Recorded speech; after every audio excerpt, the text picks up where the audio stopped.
Comme cela est annoncé, donc on va aborder cette question cet après-midi. Vivons-nous vraiment les temps de la fin? C'est une bonne question parce qu'il y a plusieurs événements ces dernières années qui agitent notre monde. Et bien sûr, la question surgit. Elle est là. Savez-vous que selon l'ONU, le nombre de catastrophes météorologiques a été multiplié par 5 en seulement 50 ans. Et cela a fait 2 millions de victimes. Et il y a environ 7348 catastrophes majeures qui ont été recensées dans le monde, faisant 1,23 million de morts et affectant 4,2 milliards de personnes. C'est des chiffres tout récents, hein. J'ai les sources pour cela, donc je n'ai pas inventé ces chiffres. Sur les 20 dernières années, nous avons vu des virus emporter des millions de personnes. On peut citer par exemple déjà le coronavirus, apparu en 2019. Le MERS, c'est le syndrome respiratoire du Moyen-Orient, qui est apparu en 2012. La grippe A, H1N1 en 2009, ou encore le SRAS, syndrome respiratoire aigu sévère en 2002. Et à cela, il faut ajouter Ebola, il faut ajouter d'autres virus qui sévissent dans des lieux, on va dire, dans des endroits du globe. Ils sont là. Et puis à cela, il y a les conflits armés.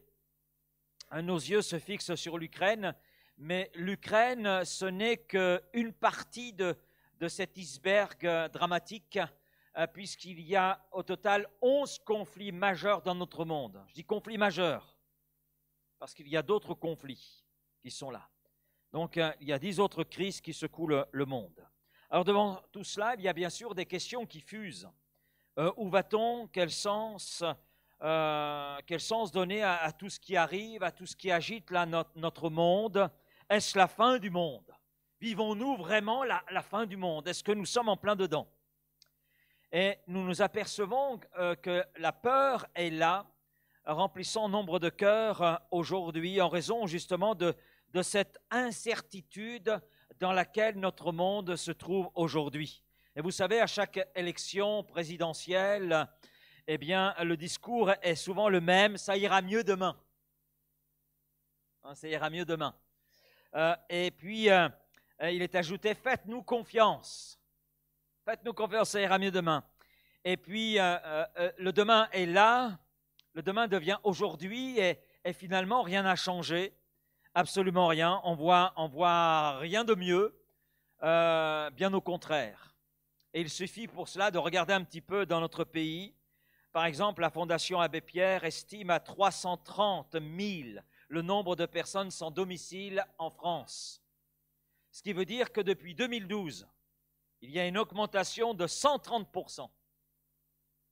C'est énorme. En France, la moitié des mariages finissent par un divorce. Je parle de mariage, donc un passage à la mairie. Ça se termine dans 50% des cas par un divorce. Ce qui fait que notre pays est placé au 10e rang des pays européens ayant le taux de divorce le plus élevé selon l'INSEE. Alors à cela, il faudra ajouter aussi une dégradation du système éducatif. Ça défraie la chronique. Il n'y a pas une semaine sans qu'il y ait un problème. Là, je crois que c'est dans la région niçoise, il y a un certain problème, une atteinte assez grave à la laïcité, etc. Ensuite, c'est le système de santé. Si vous avez un problème cardiaque, désolé, mais il faudra attendre le mois d'octobre pour avoir un rendez-vous. Oui, parce qu'une personne cette semaine, a un problème cardiaque, a besoin d'une visite. Il a expliqué les choses, mais il y a un problème cardiaque, j'ai besoin d'une visite. Mon médecin signale les choses comme étant urgentes. Écoutez, c'est comme tout le monde, vous allez attendre le mois d'octobre. Donc on a de quoi mourir plusieurs fois, mais en général on ne meurt qu'une fois. Donc une dégradation de notre système éducatif, système de santé sur le plan moral et sur le plan spirituel. On peut dire que les choses soient bonnes. Je dirais plutôt que c'est une catastrophe parce qu'il n'y a plus de repères et c'est bien triste. Et puis nous retrouvons au niveau des dirigeants le même comportement que celui que nous voyons dans le Jardin d'Éden avec Adam et Ève, après avoir désobéi à l'ordre de Dieu, lors de justement l'intervention de Dieu. Adam dit, mais ce n'est pas moi le responsable, c'est la femme que tu as placée à mes côtés. Et puis la femme dit, ce n'est pas moi, c'est le serpent. Hein? Donc chacun se renvoie la balle. Hein? La balle, elle va de droite à gauche en passant par le centre. Des fois, ça passe par les extrémités. Donc chacun se renvoie un petit peu la faute. Je dirais que rien n'a changé. Tout simplement parce que nos dirigeants sont démunis. Et ils disent, ce n'est pas notre gouvernement, c'est celui qui était avant. C'est le précédent. Chacun se renvoie la balle, tout simplement parce que la solution n'est pas entre leurs mains. Et ils n'ont rien, finalement, rien qui peut changer. Et puis c'est difficile d'admettre, quand vous êtes en position de responsabilité, que vous avez tort. Et de dire, je ne peux rien pour vous. Je n'ai pas de solution. Je fais ce que je peux, mais je n'ai pas de solution. C'est difficile à admettre. Dans un monde où le je me moi, l'orgueil règne. Maintenant, par rapport à tout ce qui arrive, qu'est-ce que la Bible en dit? Oui, qu'est-ce que la Bible dit? Parce que la Bible, c'est la parole de Dieu. C'est Dieu parlant notre langue, parlant notre langage. Merci pour tous ceux qui ont travaillé à la traduction de la Bible. Je bénis Dieu pour ces traducteurs, tout le travail qu'ils ont là réalisé. Et Dieu a des choses à exprimer. Il les a exprimées. Et il est important d'entendre ce que Dieu a à nous dire. Et pouvoir ainsi répondre à cette question, vivons-nous vraiment la fin des temps? Alors on va lire un texte qui se trouve dans l'Évangile selon Matthieu, au chapitre 24. Vous pourrez chez vous lire l'ensemble du chapitre, même poursuivre avec le chapitre 25. On va juste s'arrêter versets 3 à 14 et ensuite on passera au verset 31. Donc Matthieu, l'Évangile selon Matthieu, la bonne nouvelle selon Matthieu. Il dit ceci, chapitre 24, verset 3, il s'assit sur la montagne des Oliviers, donc Jésus, question de Jésus, et les disciples vinrent en particulier lui poser cette question. Dis-nous quand cela arrivera-t-il et quel sera le signe de ton avènement, c'est-à-dire de ton retour, et de la fin du monde. Donc on voit que la préoccupation n'est pas nouvelle, hein. Mais je pense que les choses se sont amplifiées avec les années. Et ce n'est pas fini. Jésus leur répondit, prenez garde que personne ne vous séduise. Car plusieurs viendront sous mon nom disant, c'est moi qui suis le Christ. Et ils séduiront beaucoup de gens. Vous entendrez parler de guerre et de bruit de guerre. Gardez-vous d'être troublés, car il faut que ces choses arrivent. Mais ce ne sera pas encore la fin. Une nation s'élèvera contre une nation et un royaume contre un royaume. Et il y aura en divers lieux des famines, des tremblements de terre. Et en France, il y a eu dernièrement un tremblement de terre, 5,6, 5,8 sur l'échelle de Richter, hein, dans une région du centre de la France et de Sèvres. Et le Seigneur continue en disant, en fait, tout cela ne sera que le commencement des douleurs. Alors on vous livrera au tourment et l'on vous fera mourir et vous serez haïs de toutes les nations à cause de mon nom. Alors aussi plusieurs succomberont et ils se trahiront, se haïront les uns les autres. Plusieurs faux prophètes s'élèveront et ils séduiront beaucoup de gens. Et parce que l'iniquité se sera accrue, l'amour du plus grand nombre se refroidira. Mais celui qui persévérera jusqu'à la fin sera sauvé. Verset 14. Cette bonne nouvelle du royaume sera prêché dans le monde entier pour servir de témoignage à toutes les nations. Alors viendra la fin. Verset 31, toujours de ce même chapitre. Il enverra ses anges avec la trompette retentissante et ils rassembleront ses élus des quatre vents, d'une extrémité des cieux à l'autre. Amen. Amen. Alors, on va jeter un coup d'œil sur ce que Jésus vient d'exprimer. Là, ça sort de la bouche même de Jésus, c'est un rapport qui est fait de ce qu'il a exprimé, de tout un discours. Nous, on n'a lu qu'une partie, mais ça fait partie d'un ensemble, ce que nous avons lu, hein, de deux chapitres en réalité, chapitres 24 et 25. Et Jésus lui-même nous avertit d'être attentifs aux signes, aux indices qui, selon ce qu'il exprime, vont là se produire sous nos yeux, se produisent sous nos yeux, et qui, ces signes, ces indices, annoncent un événement à venir. Avant de parler de la fin du monde, c'est parler du retour de Jésus, d'un retour et d'un enchaînement d'autres événements qui vont conduire à la destruction de tout ce que nous connaissons aujourd'hui ici-bas. Et c'est Jésus donc qui nous donne les éléments qu'il est important de connaître, de relever. Et je crois que concernant la fin, les événements concernant la fin, je crois que le passage le plus important de toute la Bible est justement ce chapitre qui nous intéresse, ce chapitre 24. Il y a aussi le chapitre 25. Et là, nous avons les signes, les indices qui sont intéressants à considérer et par lesquels le Seigneur nous avertit. Et un homme averti en vaut deux. Si le Seigneur nous avertit, c'est tout simplement pour que l'on puisse prendre les dispositions qui s'imposent. Si je vous avertis que ce soir, il va y avoir de grandes inondations sur Vitrolles et qu'il faut prendre des mesures pour cela, donc surélever vos meubles, donc c'est ce que vous allez faire. Parce que nous sommes avertis, il y a un avertissement qui est là, donc on va prendre les mesures qui s'imposent afin par rapport à l'événement pour lequel nous sommes avertis, de ne pas être pris au dépourvu. Eh bien, Jésus fait exactement la même chose. Et nous sommes là devant les paroles mêmes de Jésus. Et Jésus est le Fils unique de Dieu. Il est celui qui a cette connaissance des choses de Dieu, puisqu'il est Dieu lui-même. Donc, ce qu'il peut dire, ce qu'il nous enseigne à travers sa parole est là essentiel. Au verset 3, nous avons lu: il était assis sur la montagne des Oliviers, les disciples s'approchaient de lui en privé pour lui parler en disant: « Dis-nous, quand cela arrivera-t-il? Quel sera le signe de ton avènement, de ta venue ?» Et ils ajoutent: « Et la fin du monde. » Et là, Jésus leur donne des indices.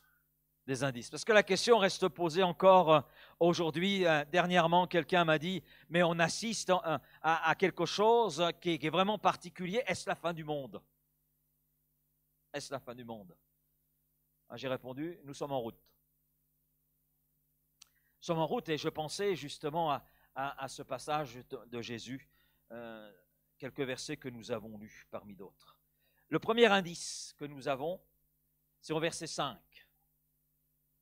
Jésus nous donne un premier indice. « Car plusieurs viendront sous mon nom, disant: c'est moi qui suis le Christ, et ils séduiront beaucoup de gens. » Un dirigeant chrétien affirme que depuis 1900, il y a plus de 1100 personnes qui ont prétendu être le Christ. On a atteint des proportions depuis 1900 qui sont extraordinaires, et qui ne font que confirmer ce que Jésus lui-même nous donne comme indice. Car plusieurs viendront sous mon nom, disant: c'est moi qui suis le Christ, et ils séduiront beaucoup de gens. Et s'il y a tant de gens, c'est que ça marche. Sinon, on n'en parlerait pas. Et si on en parle, c'est que justement, ça séduit. Donc, les paroles de Jésus sont en train de s'accomplir sous nos yeux. Ce premier indice est en train de s'accomplir. Alors, je ne sais pas comment ce dirigeant chrétien en est arrivé à ce nombre de 1100, mais il a certainement fait une étude. Je sais qu'un livre est sorti en français, justement, reprenant depuis le 1er siècle jusqu'à aujourd'hui, le nombre de gens qui se sont présentés comme étant le Christ réincarné, le Christ ressuscité, etc., le Christ cosmique. Bon, il y a toutes sortes de Christ, exactement comme Jésus lui-même l'a pu l'enseigner. Donc, il est sûr que ce qu'il y a ici, c'est que nombre d'hommes se présentent comme étant le Christ et séduisent beaucoup de personnes, et cela dans différentes couches de la société. On pourrait se dire, mais ce sont les ignorants qui se font piéger par cela. Mais non, non, pas du tout, pas du tout. Il n'y a pas si loin, oui, Manosque, c'est pas loin, pas si loin que ça, il y a un homme qui s'est présenté comme étant le Christ, comme étant le Messie. Et je me souviens d'une une étude, un documentaire justement sur ce groupement dans cette zone des Hautes-Alpes. Et je me souviens, ils ont fait parler des gens qui sont entrés sous la coupe de ce gourou. Et vous aviez des psychologues, vous aviez des chercheurs au CNRS, vous aviez des profs de karaté. Donc, différentes couches de la société étaient là représentées et ils affirmaient avoir trouvé la vérité. C'est terrible. Alors maintenant, je ne veux pas dresser une liste de ceux qui, en France, liste de ceux qui se présentent comme être le Messie, mais c'est vrai qu'avec les progrès époustouflants de la technologie, des médias, les faux Christ peuvent diffuser leur message à une échelle mondiale et séduire. Et ça marche. Et puis, ça va plus loin. C'est l'apôtre Paul qui dira, mais très bientôt, un faux Christ, et Jésus en a parlé aussi, un faux Christ va être largement accepté sur le plan mondial. Alors la question, c'est comment le reconnaîtrons-nous ? Bien, on a une réponse qui nous est donnée par l'apôtre Paul dans la deuxième lettre aux Thessaloniciens, chapitre 2, les versets 8 à 10. « Et alors paraîtra l'impie, que le Seigneur Jésus détruira par le souffle de sa bouche, et qu'il anéantira par l'éclat de son avènement, c'est-à-dire sa venue. L'apparition de cet impie se fera par la puissance de Satan, avec toutes sortes de miracles, de signes, de prodiges mensongers, et avec toutes les séductions de l'iniquité pour ceux qui périssent parce qu'ils n'ont pas reçu l'amour de la vérité pour être sauvés. » On a un avant-goût de tout cela quand on voit dans certains lieux, là, des miracles se sont soi-disant produits, et tout de suite on fait de ce lieu un lieu de pèlerinage, et vous avez nombre de femmes et d'hommes, de familles qui vont s'y rendre.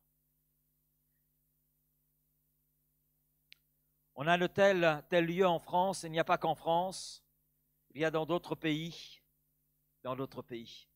Je me souviens lorsque nous étions au Vietnam, il y a une statue qui s'est mise à pleurer. Enfin, c'est comme ça que les choses ont été traduites.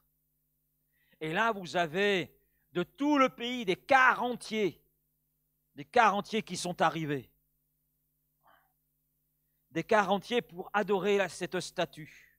C'est à un tel point que le gouvernement a été obligé d'intervenir parce que ça provoquait une cacophonie au niveau de la circulation et puis sur la ville également. Mais c'est impressionnant le nombre de gens. Mais ça a eu un retentissement même en dehors du pays. Les hommes aujourd'hui sont à la recherche du sensationnel, d'un certain surnaturel. Et je crois que le diable sait les choses. Et s'est donné des aliments pâtures. Au verset 11 et 12, Jésus ajoute: plusieurs faux prophètes s'élèveront et ils séduiront beaucoup de gens. Et parce que l'iniquité se sera accrue, la charité du plus grand nombre se refroidira. Et des faux prophètes, vous en avez. Nicolas qui me présentait un document tout à l'heure, à savoir d'où ça venait. C'est distribué dans les boîtes aux lettres. Voilà, une belle page en couleur avec plein de photos, voilà, avec un discours qui vous étonne, mais qui a un côté séduisant. En plus, si j'ai bien lu, ça vous parle de la fin des temps, justement. Vous avez ces faux prophètes qui savent utiliser la peur qui est là dans le cœur des gens, savent exploiter cette peur et apporter, entre guillemets, des réponses. C'est leur réponse, parce qu'un faux prophète, c'est celui qui annonce des choses fausses, ou si ce n'est pas des choses fausses, ce sont des choses où il y a une part de vérité, mais enrobée tellement de mensonges que tout devient faux. Tout devient faux. Jésus revient, c'est une vérité. Jésus revient en 2014, le 11 septembre 2014. C'est vrai que Jésus revient, mais la date, elle est fausse. Vous voyez ? Mais on fait de quelque chose de vrai un mensonge. Et on sème la confusion. Alors, comme il n'est pas arrivé en 2014, donc il arrivera en 2024. Et on fait des pirouettes comme cela que certains groupes que je ne nommerai pas font des pirouettes. Ah, on s'est trompé dans nos calculs. Il n'y a pas à se tromper. Nul ne connaît le jour et l'heure. Voilà. Mais on prend quelque chose de vrai et on l'enrobe et ça devient un mensonge. Un mensonge. Et ça perturbe. Et vous avez aujourd'hui bon nombre d'enseignements qui séduisent avec des hommes qui sont des séducteurs, des faux prophètes, tels que Jésus l'a annoncé, et qui prétendent utiliser la Bible, qu'ils l'interprètent comme ils ont envie de l'interpréter. Ça devient un prétexte. Mais la Bible, elle s'interprète avec un contexte. Un verset se prend dans un contexte avec ce qui est écrit avant, ce qui est écrit après. C'est pour cela que souvent, quand je prends un verset de l'Écriture, je dis, vous lirez tout le chapitre. Savoir ce qu'il y a avant ce verset, ce qu'il y a après. Et ça donne les moyens de contrôler si ce qui est dit est conforme à l'ensemble du texte. Afin que le verset sur lequel on s'arrête ne soit pas un prétexte. Et c'est comme cela qu'agissaient les disciples de Bérée. Ils avaient l'apôtre Paul, ils avaient un homme de Dieu, mais bien que ce soit un homme de Dieu, bien que ce soit l'apôtre Paul, les disciples de Bérée vérifiaient chaque jour à la lumière des Écritures si ce que l'apôtre Paul pouvait leur dire était conforme à ce qui était écrit. Parce qu'ils ne voulaient pas être conduits dans une quelconque erreur. Ça, c'est le premier indice. Et les choses sont là. Hein. Deuxième indice, toujours dans Matthieu 24. C'est Jésus qui nous le donne, cet indice. Vous entendrez parler de guerre et de bruit de guerre. Et gardez-vous d'être troublés, car il faut que ces choses arrivent. Mais ce ne sera pas encore la fin. Une nation s'élèvera contre une nation, et un royaume contre un royaume, et il y aura en divers lieux des famines et des tremblements de terre. Tout cela ne sera que le commencement des douleurs. Les historiens s'accordent à dire que le XXe siècle a été sans précédent concernant les conflits. On avait bon dire, après la Première Guerre mondiale, plus jamais ça. Il y a eu une Deuxième Guerre mondiale, et on a dit plus jamais ça. Et ensuite, il y a eu la guerre du Vietnam, plus jamais ça. Bien qu'elle soit finie, cette guerre du Vietnam, elle continue de tuer. Oui, la guerre est finie, mais les morts continuent de s'entasser. En raison des mines antipersonnelles, en raison de l'agent orange, etc., de tout ce qui a été déversé sur ce pays. Alors vous allez me dire, mais ça, c'est un autre siècle. C'est vrai, nous sommes au XXIe siècle. Alors dans ce XXIe siècle, les choses sont pires. Depuis l'an 2000 à aujourd'hui, selon des statistiques, le monde n'a pas connu un espace de paix. Un espace de paix. Et si vous cherchez le mot paix dans le dictionnaire, espace entre deux guerres. Et depuis l'an 2000, notre monde n'a pas d'espace entre deux guerres. C'est la guerre en Irak de 2003-2008. Et puis cette zone reste toujours fragile. Si vous pensez passer vos vacances cet été en Irak, prenez une bonne assurance. Ensuite, l'Afghanistan, la guerre de 2001-2007. Mais le pays est sous domination des talibans. Là aussi, si vous voulez aller en vacances, prenez une bonne assurance, si vous arrivez à en trouver une. Israël et le Liban, ça c'est en 2006, etc., etc. Alors aujourd'hui, nous avons sous nos yeux ce qui se déroule en Ukraine. Une nation s'élèvera contre une nation. C'est ce qui se passe. Un royaume contre un royaume. C'est l'Europe, c'est l'Asie. On voit des royaumes qui s'élèvent. Mais je dirais qu'il n'y a pas actuellement que l'Ukraine. Le problème ukrainio, russo, américano, chino, etc. Il y a plus que cela. Il y a le Soudan. Oui, parce qu'il y a 10 autres conflits majeurs. Il y a le Soudan, il y a le Myanmar, Haïti où des gangs armés contrôlent les voies d'accès stratégiques dans le pays, la capitale Port-au-Prince. Et ça force la population à se déplacer, à fuir. C'est au Sahel.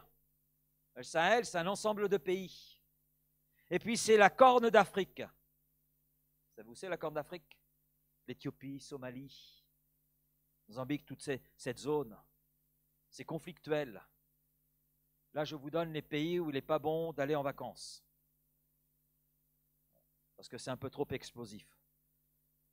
Si vous y allez, prenez un aller simple. Mais je vous déconseille d'y aller. Mais tout cela n'est que le début. N'est que le début, le Seigneur le dit bien. Ce ne sera pas encore la fin. Tout cela ne sera que le commencement des douleurs. Donc les choses vont s'empirer si c'est le commencement des douleurs. Prends l'image d'une femme qui est enceinte, qui commence à sentir les douleurs, l'enfant va arriver. Mais il n'est pas encore là, c'est que le commencement. Ben, c'est ce que le Seigneur est en train de nous dire, c'est que le commencement quand vous verrez ces choses. Et j'en arrive au troisième indice que nous trouvons dans ce verset donné par Jésus, et des tremblements de terre. Alors quelqu'un m'a dit, vous savez, il y a toujours eu des tremblements de terre. C'est vrai, il y a toujours eu des tremblements de terre. C'est vrai. Par contre, ce qui surprend les scientifiques, c'est la fréquence. C'est la fréquence de ces tremblements. On en avait un tous les 20 ans. Aujourd'hui, c'est très souvent. Il y a une fréquence qui est là. Vous avez un village en France. Ce village, alors comme a dit le responsable de cette communauté de village, bon, il n'y a que 400 habitants. On évite le pire. Ben oui, mais ces habitants, ils ne peuvent même plus aller dans leur maison. Ça va être rasé. Parce que les murs sont fendus. Parce que c'est dangereux. Mais ça, c'est un village. Mais il y a les autres communes. J'entendais hier à la radio un reportage d'une famille. Ils viennent juste de construire leur maison.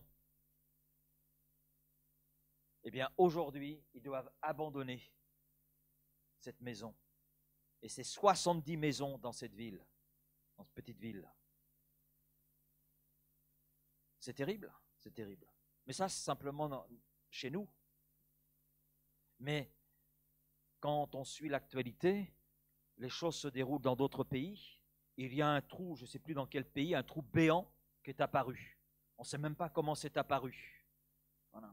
Et là, les autorités cherchent à savoir comment on peut combler ce trou. Mais il est tellement béant que ça risque de coûter une somme qu'ils sont incapables pour l'instant de calculer. C'est terrible. C'est terrible. Et puis, Seigneur ajoute, il y aura des famines et des pestes. Alors, en ce qui concerne la famine, les statistiques sont là pour montrer que 2023 sera la pire des années. Pire que 2022, pire que 2021, pire que 2020, pire que 2019, pire que la période qui a marqué nombre de cœurs et de vies, à savoir la période Covid. Et selon le programme alimentaire mondial, d'après leurs prévisions, l'année 2023 sera la pire année de notre histoire. Parce que les conflits qui sont là ont bien sûr des répercussions. Les conflits sont la principale cause de faim. Et l'Ukraine est un grenier de blé, un grenier de céréales. Et puis il y a la crise climatique, c'est une autre cause de la faim dans le monde. Les catastrophes naturelles qui se multiplient, qui détruisent des récoltes et donc des ressources alimentaires qui empêchent ainsi les populations de se nourrir par elles-mêmes. Et puis l'inflation. L'inflation. Il y a 5 ans, avec 100 €, vous aviez 2 caddies. Aujourd'hui, avec 100 €, vous avez la moitié d'un caddie. Et cette inflation contribue à la crise alimentaire. Et là, les sources, j'ai simplement pris sur Internet et j'ai tapé « Faim dans le monde 2023 ». Et l'article dit « On devrait établir un triste record ». Waouh! Famine, les pestes. Alors on parle du virus VIH ou SIDA. En 2021, 174 000 personnes vivaient encore avec le VIH en France. C'est la France, hein? Ce chiffre est à comparer aux 38,4 millions dans le monde, selon l'ONU-SIDA. On estime que 24 000 personnes ignorent encore leur séropositivité dans l'Hexagone. Et ça cause un énorme problème. Un énorme problème parce que cela a pour conséquence dramatique d'une prolifération du virus.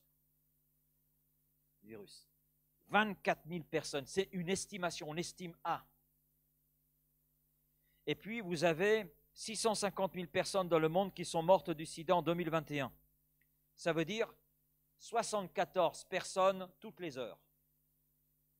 Donc pendant que je parle, vous avez 74 personnes qui meurent, mais c'est uniquement du sida. Conséquence du sida. Et puis il y a tout ce que j'ai cité en introduction, ces autres virus. Et puis ça va plus loin. Il y a plus de 100 types différents de cancers tuant désormais plus de 5 millions de personnes chaque année. C'est beaucoup, vous ne trouvez pas? Ce n'est que le commencement des douleurs. Il y a d'autres virus qui sont en train d'apparaître et qui vont faire aussi des victimes et pour lesquels on n'a pas trop de solutions. Quatrième indice, les versets 9 et 10. Alors je vais lire dans une version, Parole de vie, vous l'avez sous les yeux, mais ce n'est pas évident à lire, je vois. Vous arrivez à lire? Pas très bien. Bon, ben, je vais le lire. Alors, on vous livrera, Jésus parle à ses disciples, alors, vous qui êtes disciples de Jésus-Christ, on vous livrera pour vous faire souffrir et on vous tuera. Tous ceux qui ne connaissent pas Dieu vous détesteront à cause de moi. Et beaucoup de gens, à cause de moi, c'est à cause de Jésus. Et beaucoup de gens abandonneront la foi. Ils se trahiront les uns les autres et se détesteront. Vous avez plus de 360 millions de chrétiens qui ont été fortement persécutés et discriminés en raison de leur foi dans le monde. Ça, c'est en 2022. Et les chiffres sont en train de monter en flèche. La christianophobie, on en parle très peu, mais c'est une réalité. Aujourd'hui, c'est un fait. Et on sait qu'en Europe, dans notre Europe, sans parler du monde, ça prend de l'ampleur.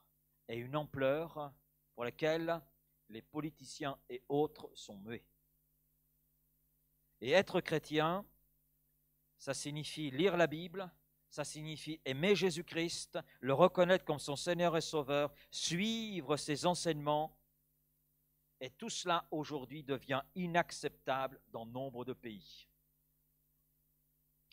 Et c'est intéressant de voir un petit peu les choses, parce que sur ces 30 dernières années, en ce qui concerne la persécution des disciples de Jésus-Christ, vous avez la carte sous les yeux. Là où vous voyez de la couleur, bon, quand c'est violet, vous comprenez, c'est la mer. Donc les chrétiens ne vivent pas dans la mer. Quoi qu'on les jette à la mer. Mais c'est, donc vous voyez, là où c'est tout blanc, il n'y a pas trop de problème. Mais là où c'est rouge, c'est vraiment une intensité dans la persécution, jusqu'à la mort. Et puis là où c'est orange, il y a la mort, mais il y a la prison. Là où c'est jaune, c'est un peu moins violent, mais ça le reste. Vous voyez le nombre de couleurs de 1993 à 2023. C'est impressionnant. Sur ces 30 dernières années, on voit une persécution qui s'intensifie. Le nombre de pays où la persécution est en hausse, où la persécution est extrême, est en hausse. Et puis on s'aperçoit que la persécution s'étend, de plus en plus de pays sont touchés. Vous voyez une extension de 1993 à 2023. C'est impressionnant, c'est impressionnant. Et puis la persécution est de plus en plus numérisée. Les nouvelles technologies entraînent une surveillance accrue. C'est très simple, si la police veut savoir aujourd'hui où je suis et ce que je prêche, le Sénat vient de voter une loi, donc il suffit qu'elle prenne mon téléphone à distance, parce que ça se prend à distance, et donc ils peuvent entendre tout ce que je dis et voir s'ils le veulent, parce qu'ils peuvent capter avec nos caméras, puisqu'on fonctionne Wi-Fi, etc., donc, et voir tout ce que l'on dit. C'est autorisé maintenant. Bon, c'est bien, nous ça passe par des lois, dans d'autres pays, la population n'est même pas au courant de cela, parce que c'est un insu de la population. Mais c'est des choses qui sont là, qui sont là. Matthieu 10, verset 22, « Vous serez haïs de tous. » Je connaissais ce verset, mais ça m'a saisi parce que, bien que le connaissant, il n'est pas dit vous serez haïs de quelques-uns, c'est vous serez haïs de tous. De tous. Et cela à cause de mon nom. Mais celui qui persévérera jusqu'à la fin, amen, celui-là sera sauvé. Et ce n'est là ni un avertissement, ni une phrase non plus qui est destinée à nous faire peur, mais c'est un constat qui sonne comme une évidence. Oui, une évidence. Alors bien sûr, il y a d'autres indices, je ne vais pas prendre tous les indices, mais on a là quelques indices qui viennent nous éclairer sur cette question, vivons-nous vraiment les temps de la fin? Ben, nous sommes en plein dedans, nous sommes en route, bien avancés dans le domaine, quand on considère les quelques indices donnés par Jésus. Et c'est vrai que nous pouvons répondre cet après-midi à cette question, oui, nous sommes en route vers la fin du monde, tel que nous le connaissons, ce monde aujourd'hui. Et Jésus nous avertit, Matthieu 24, verset 33, « De même, quand vous verrez toutes ces choses, sachez que le Fils de l'homme, sachez que Jésus, le Fils de l'homme, est proche, à la porte, à la porte. » Mais je crois que la question qu'il est bon de se poser, c'est qu'est-ce que cela implique pour moi? Qu'est-ce que cela implique pour moi? Oui, nous sommes en route vers la fin du monde. Et pour ceux qui appartiennent à Jésus-Christ, ceux qui sont réellement disciples de Jésus-Christ, ceux qui ne sont pas disciples d'étiquette, par une étiquette ou quoi que ce soit, mais vraiment par une expérience de conversion, de foi, d'une vie changée, d'une vie transformée, et qui sont familiers avec la Bible, ce que nous avons vu cet après-midi n'a rien de surprenant. Ça n'a rien de surprenant. Oui, nous sommes en route vers la fin du monde. Jésus est là à la porte. Mais cette fin du monde va s'exercer en plusieurs phases. La première, c'est l'enlèvement de l'Église, l'Église de Jésus-Christ. Et quand je parle de l'enlèvement de l'Église dans les airs, vers laquelle le Seigneur rejoindra son Église pour la prendre avec lui, l'emmener dans la gloire, cette première phase ne concerne pas les bâtiments. Amen. Je me souviens de ce qui a été prêché ce matin. Qu'est-ce qu'il a dit le pasteur ce matin? L'Église, c'est vous et moi. Ce sont des personnes qui ont été là transformées, qui sont là dans une expérience vivante de foi avec Jésus. Amen. Et qui marchent, non pas selon leurs pensées, mais selon la parole de Dieu, qui cherchent au quotidien à aligner leur vie sur l'enseignement de l'Écriture. Ce sont ces personnes-là que Christ va enlever, prendre avec lui. Il va faire un rapt. Un rapt, un kidnapping. J'aime beaucoup l'expression en anglais, rapture, un rapt, un kidnapping, parce que l'image, c'est tout à fait ça. Un mouvement rapide. Un mouvement rapide, en un clin d'œil. Le Seigneur va enlever ceux qui lui appartiennent, il saura les reconnaître. On n'a pas besoin de mettre une étiquette. Il saura les reconnaître. Et quand il est question de l'enlèvement de l'Église, bien sûr, il est question de tous ceux et celles qui appartiennent à Christ. Il n'est pas question de disparition de bâtiments religieux ou encore de personnes qui portent une étiquette de chrétien ou encore de gens qui suivent des dénominations, des hommes ou quoi que ce soit. Non, il est question d'hommes et de femmes ayant foi, confiance en la personne de Jésus et en la parole de Jésus qui s'en nourrissent. L'apôtre Paul est très clair à ce sujet. Parce que pour ne pas faire peur aux gens, vous avez des confessions religieuses qui ne parlent pas d'enlèvement de l'Église. Non, ça n'existe pas. C'est une hérésie. J'ai entendu cela il n'y a pas longtemps. C'est une hérésie. Ben, je suis désolé. Moi, je crois dans la vérité. Je ne crois pas dans les hérésies.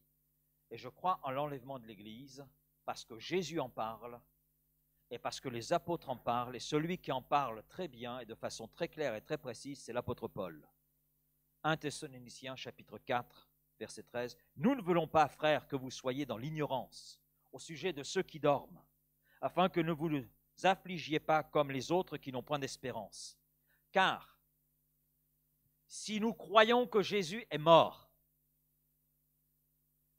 et qu'il est ressuscité, amen, croyons aussi que Dieu ramènera par Jésus et avec lui ceux qui sont morts. Voici, en effet, ce que nous vous déclarons d'après la parole du Seigneur. Ce n'est pas la parole de l'apôtre Paul, c'est la parole du Seigneur. Nous les vivants, restés pour l'avènement du Seigneur.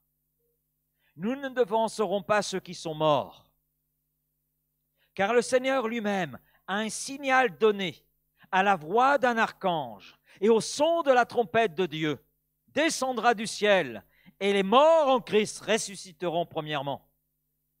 Ensuite, nous les vivants, qui serons restés, c'est-à-dire fermes dans la foi, fermes dans leur confiance à Christ, nous serons tous ensemble enlevés avec eux sur des nuées, à la rencontre du Seigneur dans les airs. Et ainsi, nous serons toujours avec le Seigneur. Consolez-vous donc les uns les autres par ces paroles. Et Jésus ajoute en Marc 13, verset 32, pour ce qui est du jour ou de l'heure, personne ne le sait, ni les anges dans le ciel, ni le Fils, mais le Père seul. Et cette parole, nous la retrouvons dans l'évangile, justement, de Matthieu, au chapitre 24 et au verset 32. Amen. Non, 36. Pas 32, 36. Vérifiez. Et Matthieu 24, verset 27, « Car comme l'éclair part de l'Orient et se montre jusqu'en Occident, ainsi sera l'avènement du Fils de l'homme. » Apocalypse 16, verset 15, « Voici, je viens comme un voleur. Heureux celui qui veille et qui garde ses vêtements, afin qu'il ne marche pas nu et qu'on ne voit pas sa honte. » Oui, je crois en l'enlèvement de l'Église. Ce n'est pas une hérésie, c'est une vérité. Amen. Amen. Nous sommes dans les temps de la fin. Oui, les indices sont là, nous indiquant que le Seigneur est proche, qu'il est à la porte, exactement comme il l'exprime lui-même, un texte que nous avons lu. Et nous croyons qu'il va prendre avec lui ceux qui lui appartiennent et que ceux qui sont morts en Jésus-Christ ressusciteront. Et qu'ensemble, nous allons entrer dans cette demeure que le Seigneur nous a préparée, dans la gloire avec lui. Maintenant, si l'enlèvement devait avoir lieu cette nuit, es-tu prêt?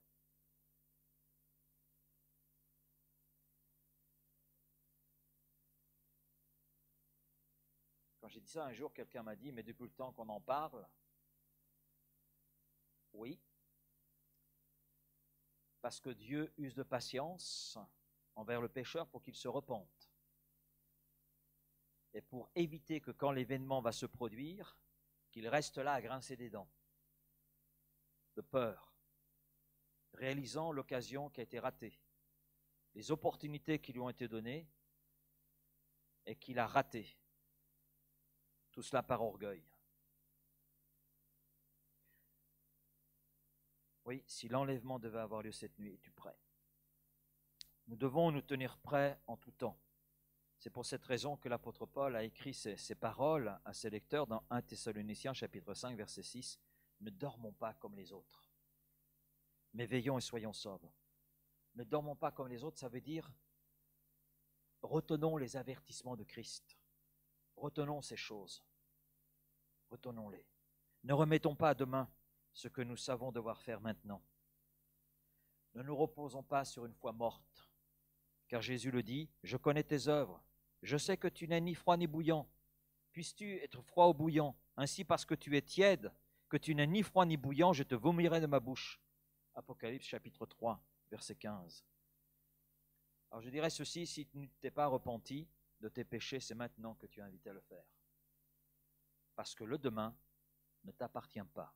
Mais mieux encore, tu vas sortir de ce lieu, la sortie ne t'appartient pas. Ne t'appartient pas. L'instant qui suit, l'instant que nous vivons ne nous appartient pas. Rien ne nous appartient. Et par la foi, oui, nous avons accès au pardon de Dieu. Nous avons accès à sa grâce. Nous avons accès au pardon de nos péchés. Et en Jésus-Christ, nous pouvons entrer dans cette vie nouvelle avec cette assurance, celle de la vie éternelle.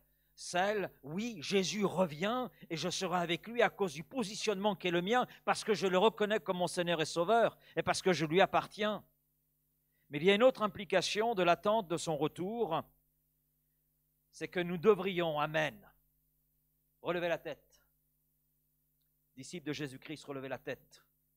Levons la tête bien haut, même quand ça fait mal. Parce que comme nous l'avons lu, c'est que le commencement des douleurs. C'est que le début. Mais cette première phase, nous conduisant inexorablement vers la fin du monde, eh bien, nous assure d'une pleine délivrance et d'une entrée dans la gloire. Amen. Dans la possession de cet héritage qui nous a été promis par le Seigneur lui-même et pour lequel il est venu, pour lequel il a donné sa vie sur la croix. Et je dirais que les peines, les persécutions ne doivent pas être interprétées comme des signes de malédiction contre nous. Quelquefois, c'est perçu comme cela. Non, ce n'est pas un signe de malédiction.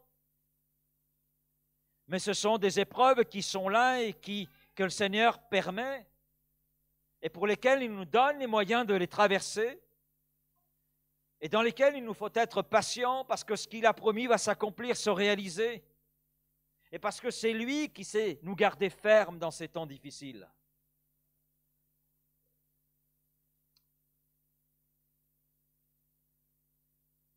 Quel est celui qui cet après-midi est prêt à mourir pour sa foi?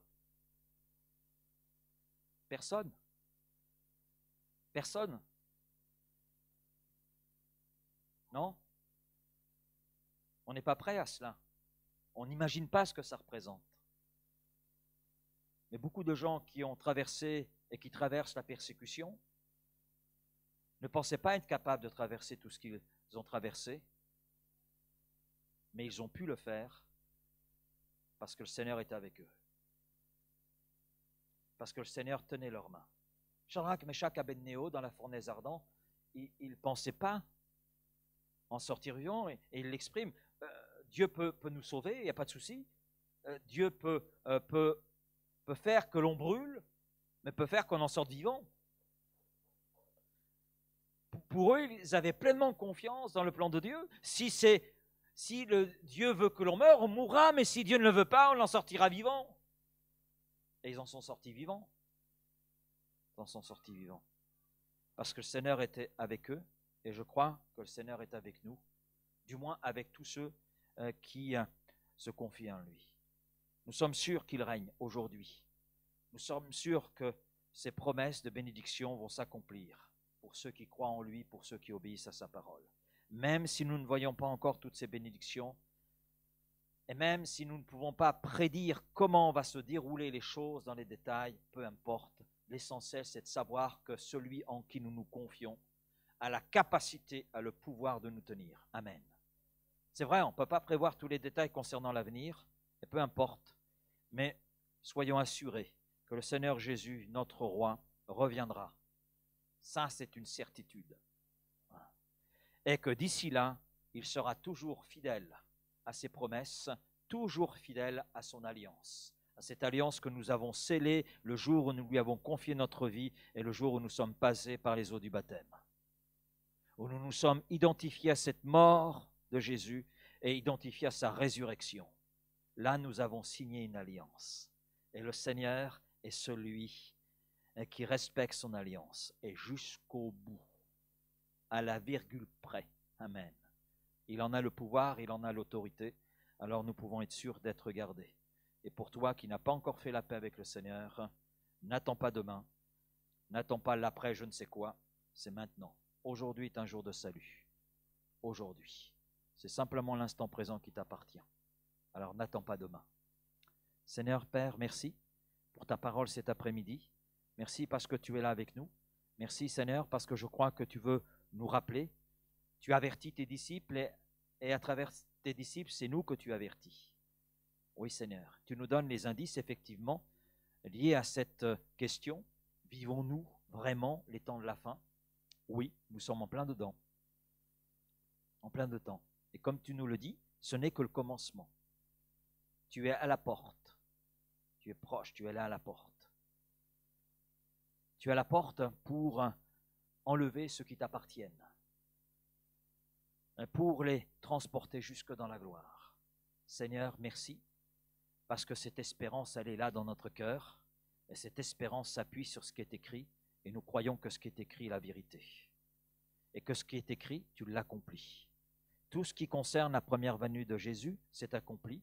Alors Père, nous croyons que tout ce qui suit va s'accomplir exactement comme cela a été prédit pour la première venue. Seigneur, nous nous attendons à toi, nous nous confions en toi, nous sommes là en toi, c'est toi qui nous tiens debout, c'est toi qui nous tiens fermes, et quand bien même tu permettrais que nous passions par la persécution, quand bien même nous devrions perdre la vie à cause de ton nom, Seigneur, nous savons que dans ces moments-là, tu sauras nous tenir debout. Tu sauras nous donner toutes les forces dont nous avons besoin, afin, comme Étienne, et comme d'autres après lui, comme d'autres encore aujourd'hui, peuvent tenir ferme en toi. Et Seigneur, je veux te prier pour celui qui n'a pas encore fait la paix avec toi, qui ne peut pas dire en cet instant que si tu devais revenir, il partira avec toi. Seigneur, je te prie pour cette âme, afin que cette âme puisse faire le nécessaire. Ce qu'elle sait devoir faire, qu'elle puisse le faire, et ne pas attendre. Ne pas imaginer qu'il y aura un temps peut-être plus propice, parce que Seigneur, c'est l'instant présent qui nous appartient. L'instant qui suit ne nous appartient pas. De quoi sera-t-il fait? Toi seul le sais. Et c'est pour cela, Seigneur, que tu adresses souvent cet appel. Aujourd'hui est un jour de salut. Si vous entendez sa voix, n'endurcissez pas votre cœur. Alors Seigneur, c'est ma prière, peut-être pour celui ou celle qui cet après-midi ne s'est pas encore engagé à te suivre, à entrer dans cette découverte de tout ce que tu es et de tout ce que tu es capable de faire pour sa vie. Merci Père, donc de ce que tu veux faire, et merci de confirmer ta parole dans nos cœurs, dans nos vies, au sein de ton peuple. Et je te dis Amen, Seigneur.